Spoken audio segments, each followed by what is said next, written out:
Pranams to all of you. It was in 1879, in the month of December, 29th midnight and 30th early morning 1 a.m. Between 12 midnight and 1 a.m. in the morning on 29th, 30th of December 1879, that Bhagavan Sri Ramana Maharshi was born to Sri Sundaram Iyer and Aragammal in a village called Tiruchuri in Tamilnadu, South India. And that day was Arudra Darshanam Day. That's when the legend says Lord Shiva manifested himself as Lord Nataraja for the benefits of his devotees. So that day was Arudra Darshanam Day, and that was the day when this little boy who would later become Bhagavan Sri Ramana Maharshi was born. And in that room, that small room where this little one was born, one of the nurses there was a blind nurse. From birth she was blind. And right at the moment of the birth of this boy, this blind nurse actually saw a blast of brilliant light, powerful, brilliant light everywhere. She was stunned.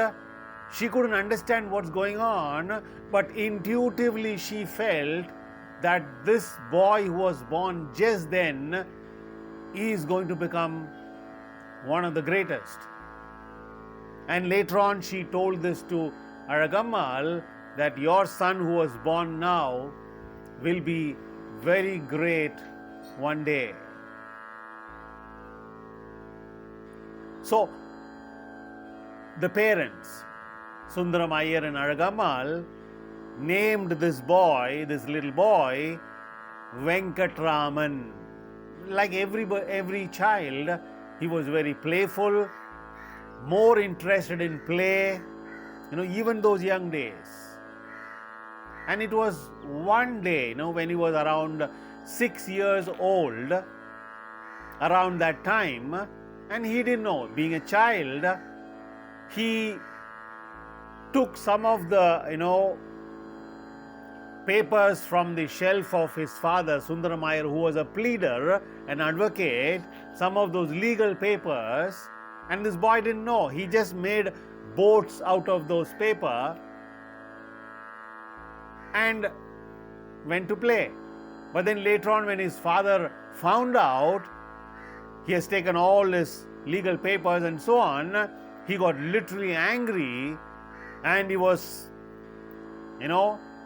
trying to scold little Venkataraman. Venkataraman was afraid and he ran away out of the house. And people at home were searching, where did this boy go? Where did this boy go?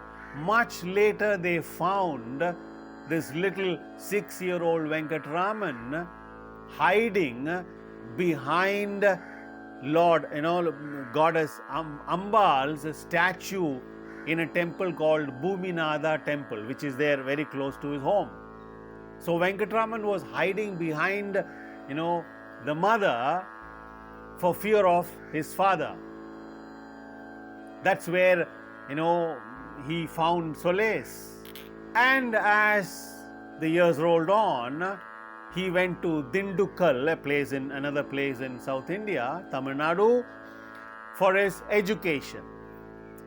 He was there for about a year or so when he was around 10, 11 years old.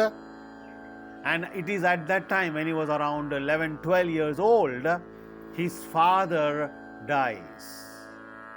That's the first time he faces death as a young boy, And after his father's death, he moves to Madurai. He is taken to Madurai to be with his paternal uncle, Subba Iyer. This house, even today you can go and see there, Ramana Mandiram, it's now called Ramana Mandiram, that house where the young Venkataraman lived with his paternal uncle, Subba Iyer. And that road is exactly opposite of Meenakshi Amman temple. So he goes there and continues his education in the American Mission School in Madurai, and very playful. He used to play with all his friends, football and what have you, and very strong physically, very playful child. He was more interested in play and games and all that, much more than studies. So one day, when Venkataraman was around 16 years, he was in a small little room in the first floor of his uncle's house. And that particular day, he was alone. People had gone out for some work or something, and Venkataraman was alone in that small little room, trying to do his homework. And that was the time when he was sitting alone and doing his homework. He suddenly felt experientially that he is going to die. Death has come. He is going to die.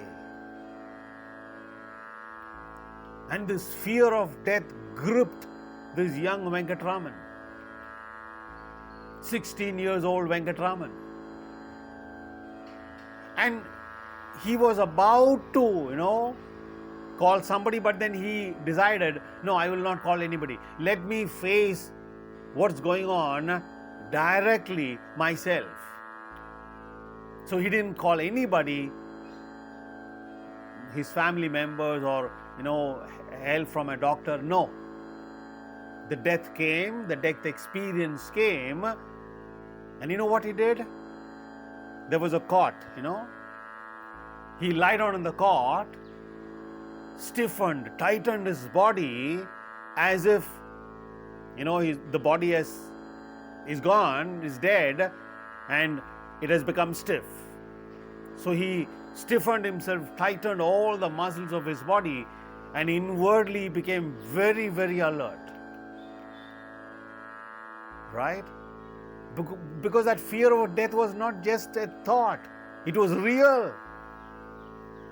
And when this death experience came, he inwardly, very, very alert, watched what's going on. And it was a revelation for him.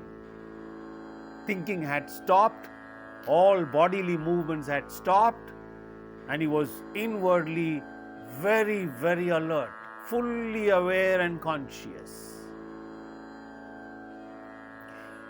That was a tremendous turning point in young Venkataraman's life.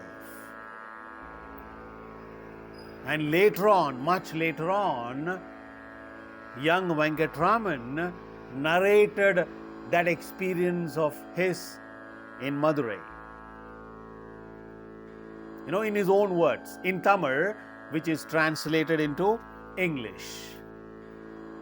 This is how Ramana Bhagavan narrates that experience that he had in Madurai, the death experience.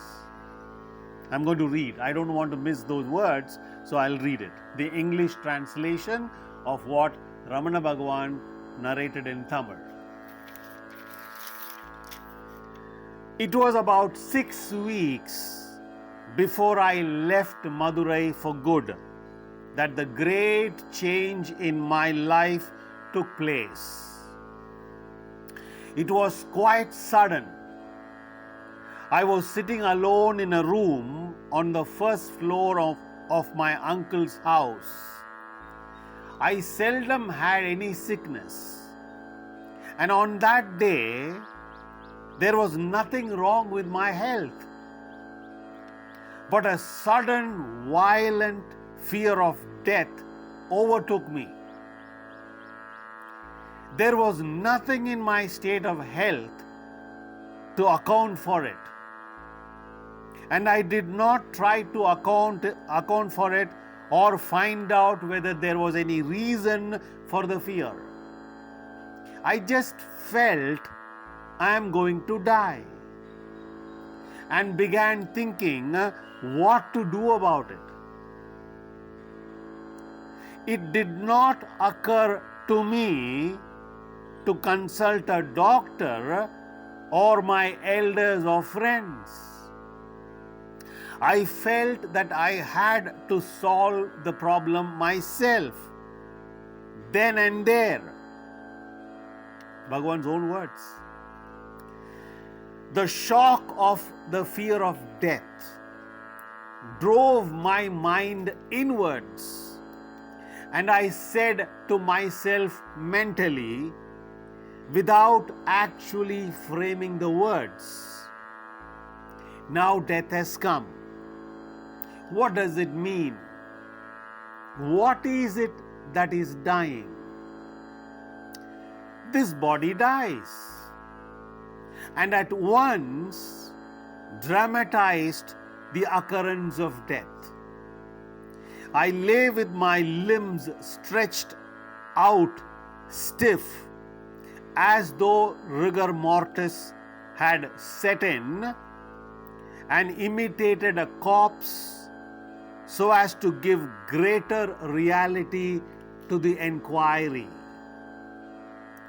I held my breath and kept my lips tightly closed so that no sound could escape, so that neither the word I nor any other word could be uttered. Well then, I said to myself, this body is dead. It will be carried stiff to the burning ground, and there burnt and reduced to ashes. But with the death of the body, am I dead? Is the body I? It is silent and inert. But I feel the full force of my personality and even the voice of the I within me, apart from it. So I am spirit transcending the body. The body dies, but the spirit that transcends it cannot be touched by death. That means I am the deathless spirit. Now, Bhagavan here says very clearly, this is very important to understand, all this was not dull thought. Look at the words. All this was not dull thinking. It was not thinking. It was a direct experience. It flashed through me vividly as living truth, which I perceived directly without the thought process. I was something very real, the only real thing about my present state. And all the conscious activity connected with my body was centered on that I. From that moment onwards, the I or the self, capital S, focused attention on itself by a powerful fascination. Fear of death had vanished once and for all. Absorption in the self, look at the words, absorption in the self continued unbroken from that time on. Other thoughts might come and go like the various notes of music but the I continued like the fundamental Shruti note that underlies and blends with all other notes. Whether the body was engaged in talking, reading, or anything else, I was still centered on that I. Previous to that crisis, I had no clear perception of my real self and was not consciously attracted to it. I felt no perceptible or direct interest in it, much less any inclination to dwell permanently in it. You know, Ramana Bhagavan's first death experience when he was 16 years old in Madurai, in his own words. Now, what is important here is Bhagavan very, very clearly says this is not mere thinking. He was not thinking what to do, what is going on, the continuous running commentary of the mind. No, it was a direct perception, revelation, no thought, no thinking, no noise, no chat, nothing. Right? Direct perception, anubhuti.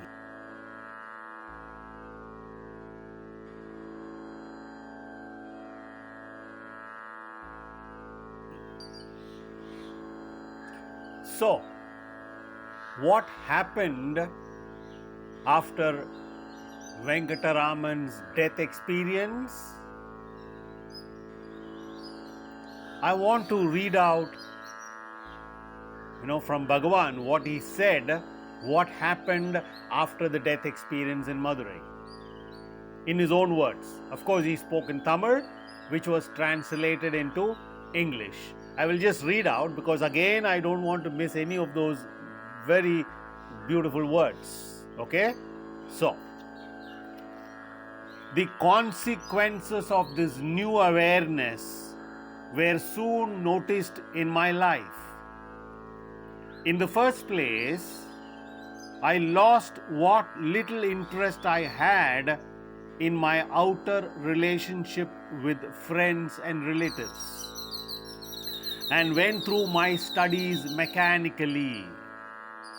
I would hold an open book in front of me to satisfy my relatives that I was reading, when in reality my attention was far away from any such superficial matter. In my dealings with people, I became meek and submissive. Bhagavan's own words. He literally lost all interest in games, playing, friends, his relationship with his own, family members, everything. Few more words from Bhagavan. Going to school, book in hand, I would be eagerly desiring and expecting that God would suddenly appear before me in the sky. What sort of progress could such a one make in his studies at school? All these are Bhagavan's words. Continuing the same line, one of the features of my new state was changed attitude to the Meenakshi temple. Formerly, I used to go there very occasionally with friends to look at the images and put the sacred ash and vermilion on my brow, and would return home almost unmoved. But after the awakening, after the death experience, I went there almost every evening. I used to go alone and stand motionless for a long time before an image of Shiva or Meenakshi or Nataraja, and the 63 saints, the Saiva Shiva saints, the Nayanmars, and as I stood there, waves of emotion overwhelmed me. This is really what happened to Bhagavan after that fantastic experience in Madurai. I want to read again from Sri Bhagavan.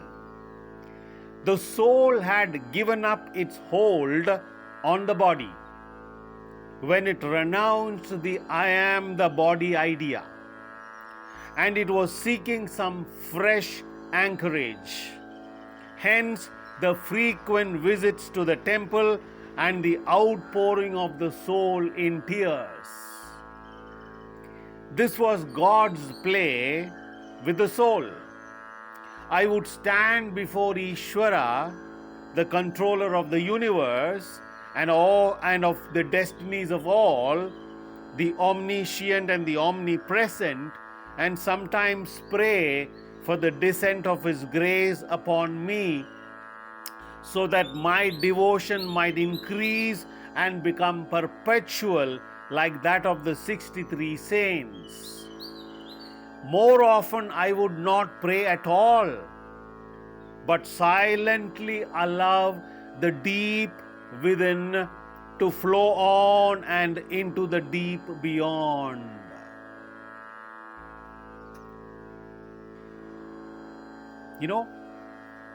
One more paragraph. I stopped going out with friends to play games and preferred solitude. I would often sit alone and become absorbed in the self, the spirit, the force or current which constituted me. I would continue in this despite the jeers of my elder brother, who would sarcastically call me sage or yogi and advise me to retire into the jungle like the ancient rishis. This is what happened to Bhagavan Venkataraman after the death experience. People found him always alone, sitting quiet with eyes closed, not moving his body, absolutely still. And of course, his family members, his friends who played with him all along, they were all so surprised. They even asked Venkataraman, what happened to you? You were not like this before. What really happened? There's a remarkable change in you, in your outer, behavior and your body and, everything about you. What really happened? And poor Venkataraman, he himself didn't know what was going on and he couldn't explain. Nothing came out of him. He remained silent, quiet.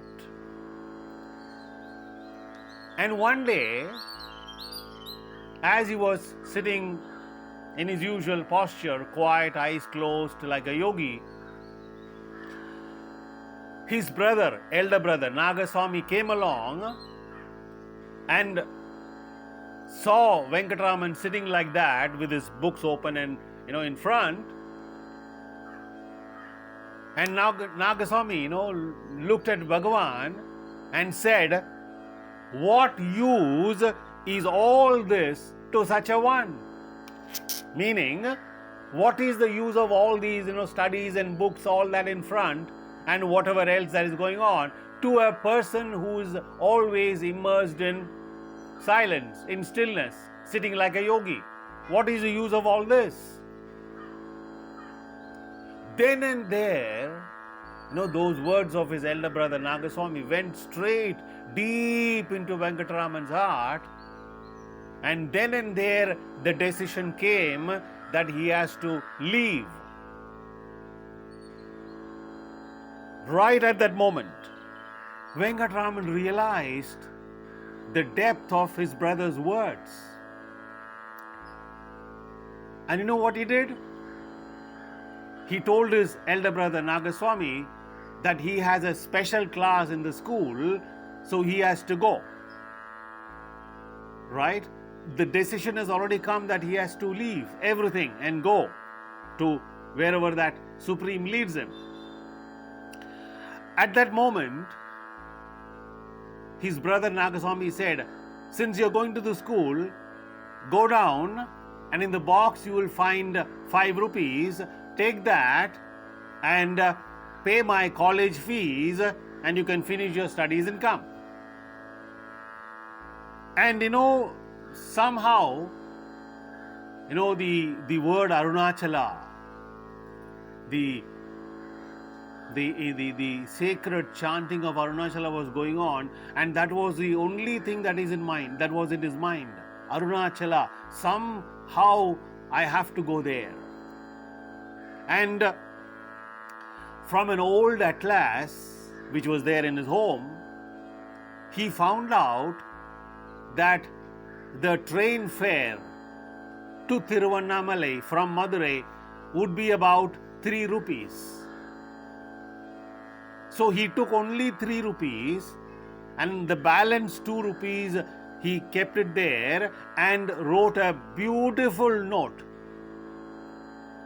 Right? And I want to read that again because in his own words, of course in Tamil, translated in English, and this is what he wrote. He took the 3 rupees for the train fare, kept the balance 2 with this note. And what did Venkataraman write? Look at he doesn't address anybody, just a letter. Look what he writes. In search of my father, and I have, in obedience to his command, started from here. This is only embarking on a virtuous enterprise. Therefore, none need grieve over this affair. To trace this out, no money need be spent. And underline instead of signing, thus a dash. And he wrote a footnote also at the end of that small little piece of paper. Your college fee has not yet been paid. Rupees 2 are enclosed herewith. This is what Venkataraman wrote before he left Madurai for good.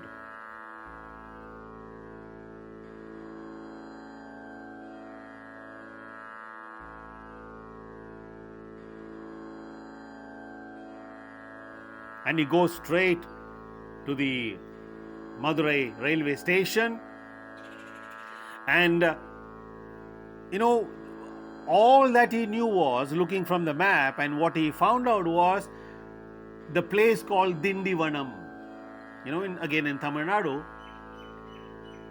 That was the place closest to Tiruvannamalai. So he buys a ticket to Dindivanam, and the train came a little late. He boarded the train and sat in a place near the window, absorbed. And there was a Muslim Maulvi sitting in front of Venkataraman on the same train. And the Maulvi, looking at Venkataraman, was attracted to his, countenance, calm, quiet, serene. And he asked Venkataraman, my boy, where are you going? And Venkataraman replied, I am going to Tiruvannamalai, Arunachala. And I have bought a ticket to Dindivanam, and from there I'll somehow go. And the Maulvi said, didn't you know? From Dindivanam you'll have to get down and take another train through Villupuram to Tiruvannamalai. There is a train connection. And so he heard all that and again closed his eyes and was absorbed. Eventually, he got down at Villupuram Junction at around 3 in the morning. And he thought he will walk for some time, wandered around the town, Villupuram town. He was very hungry. He asked a hotel, nearby hotel, to give some food, and he was given some food because seeing the young boy, that hotel owner thought maybe a young boy, lost his way. So he gave him food, and he spent some time there, and he walks 11 miles to a place called Arayani Nallur. It's a very famous temple town. So he goes there, spends some time there, the night there in the temple, and then from there he goes to another place called Kirur. And there, it was 31st August, right? Gokulashtami day. And in Kirur, he was going around, in the streets of the Kirur, and because he was hungry, went to a house nearby and asked for food. And that house, there was a Brahmin Bhagavatar and his wife, and they were celebrating Gokulashtami, festival. And the moment they saw this young boy, handsome looking young boy, very serene and quiet, that lady of the house thought Krishna himself has come to her house, being Gokulashtami. And this good lady invited him, gave him sumptuous, full meal, made him happy. And when asked where he was going, he said, I'm going to Tiruvannamalai. And by the time he had no money, whatever was there, it was, spent. And he had some earrings. Those days, Venkataraman had earrings.